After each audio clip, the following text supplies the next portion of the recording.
लद्दाख में हुए हिंसक प्रोटेस्ट और बीजेपी के ऑफिस जलाए जाने की तमाम घटनाओं का खामियाजा एक्टिविस्ट और रिफॉर्मर सोनम वांगचुक को भुगतना पड़ रहा है। शुक्रवार शाम उन्हें गिरफ्तार कर लिया गया। इससे पहले उनके संगठन सेकमॉल यानी कि students educational and cultural movement of Ladakh का FCRA यानी कि foreign contribution regulation act licence निरस्त कर दिया और HIAL यानी कि Himalayan institute of alternatives Ladakh जैसी संस्थाओं पर भी जांचें शुरू कर दी गई और उनके लाइसेंस कैंसिल कर दिए गए। ये वही इनोवेशंस है जिनके जरिए सोनम ने लद्दाख ही नहीं पूरे विश्व के लोगों के लिए बेहतर भविष्य की राहें खोली थी। आरोप ये लगाया गया कि फॉरेन फंड्स के इस्तेमाल में इरेगुलरिटीज हुई। साथ ही CBI एनफोर्समेंट डायरेक्टरेट ने भी प्रारंभिक जांच शुरू कर दी। सोनम वांगचुक की गिरफ्तारी केवल कार्रवाई नहीं, सीधे उस शख्स की क्रेडिबिलिटी पर सवाल खड़े किए जा रहे हैं जिसने 3 दशक से भी ज्यादा का समय लद्दाख की शिक्षा, पर्यावरण और सस्टेनेबल डेवलपमेंट के लिए दिया। कौन है सोनम वांगचुक? आपने फिल्म 3 इडियट्स देखी हो तो जिस किरदार ने सबसे ज्यादा प्रभावित किया वो इन्हीं सोनम वांगचुक के व्यक्तित्व से प्रेरित है। किसी महापुरुष ने कहा है कि कामयाब होने के लिए नहीं, काबिल होने के लिए पढ़ो। सक्सेस के पीछे मत भागो, एक्सेलेंस का पीछा करो। सक्सेस झक मार के तुम्हारे पीछे आएगी। एक ऐसा नाम जिसने लद्दाख की बर्फीली पहाड़ियों और दुर्गम रास्तों से निकलकर विश्व स्तर पर अपनी पहचान बनाई है। सबसे बड़ी बात जो इन्हें औरों से जुदा बनाती है वो ये कि इन्होंने ये उपलब्धियां अपने लिए नहीं बल्कि लोगों के लिए काम करके मिसाल बनके अर्जित की है। सोनम को बुद्धिजीवी वर्ग में तो पहले ही पहचान मिली हुई है, लेकिन फिल्म 3 इडियट्स के बाद वो आम लोगों के बीच भी लोकप्रिय हो गए। सोनम वांगचुक लद्दाख के रहने वाले एक इंजीनियर, इनोवेटर और एजुकेशन रिफॉर्मर हैं।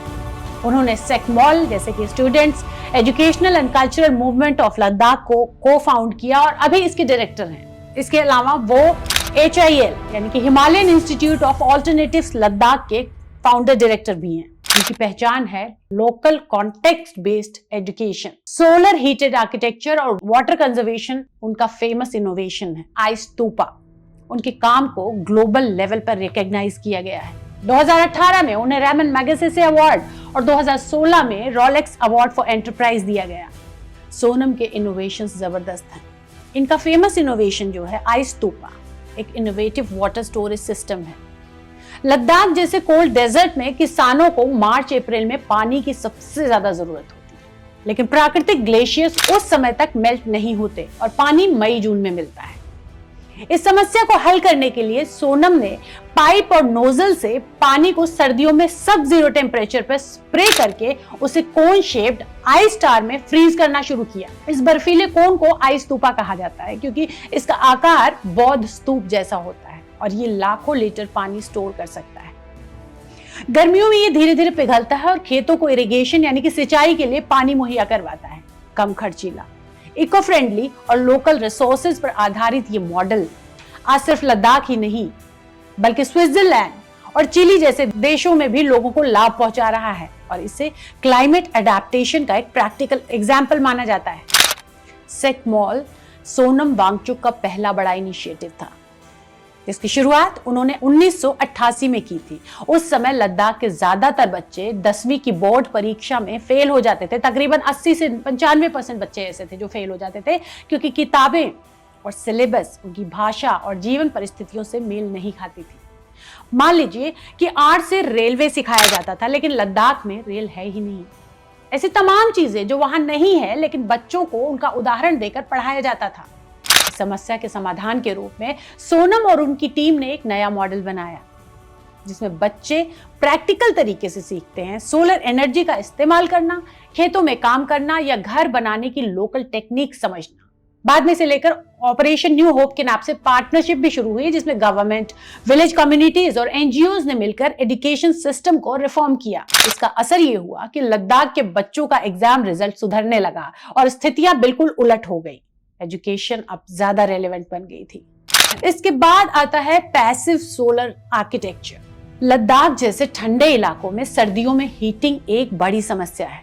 इस चैलेंज को ध्यान में रखते हुए सोनम वांगचुक ने पैसिव सोलर आर्किटेक्चर पर काम किया।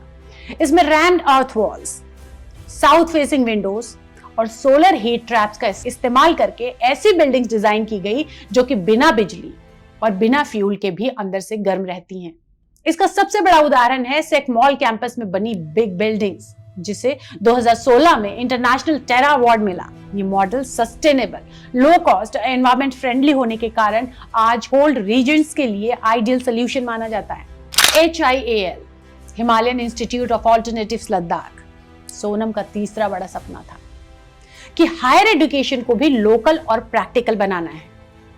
इसी विजन से उन्होंने HIAL की स्थापना की, जिसका मोटो था bright head, kind heart, skilled hands. यहाँ स्टूडेंट सिर्फ थ्योरी पढ़ने नहीं आते, बल्कि प्रोजेक्ट बेस्ड लर्निंग करते हैं, जैसे एनर्जी एफिशिएंट हाउसेस बनाना, ग्लेशियर्स पर रिसर्च करना या टूरिज्म को सस्टेनेबल बनाना। ये इंस्टीट्यूट ट्रेडिशनल यूनिवर्सिटी मॉडल को चैलेंज करता है और यूथ को प्रॉब्लम सॉल्वर बनाने पर फोकस करता है।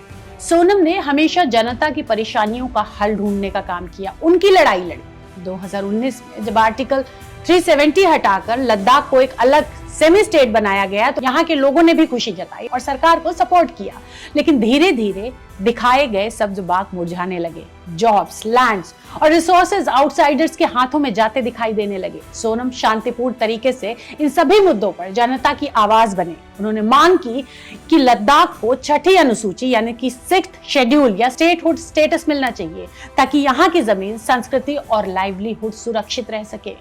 2020-21 के दौरान उन्होंने कई बार सरकार को चिताया कि अगर हिमालय और ग्लेशियर्स की सुरक्षा पर ध्यान नहीं दिया गया तो आने वाली पीढ़ियां पानी के बिना तरसेंगी। इसके लिए उन्होंने क्लाइमेट फास्ट का रास्ता चुना। ठंड में खुले आसमान के नीचे बैठकर बिना खाए उन्होंने प्रोटेस्ट किया, ताकि पूरी दुनिया सुने कि हिमालयाज आर मेल्टिंग। 2023-24 में उनका सबसे बड़ा चर्चित अनशन हंगर स्ट्राइक हुआ। उनकी मांगे वही कि लद्दाख को 6th शेड्यूल के तहत कॉन्स्टिट्यूशनल प्रोटेक्शन मिले और हिमालयाज को इकोलॉजिकली फ्रेजाइल जोन घोषित करके माइनिंग और रेकलेस इंडस्ट्रियलाइजेशन पर रोक लगे।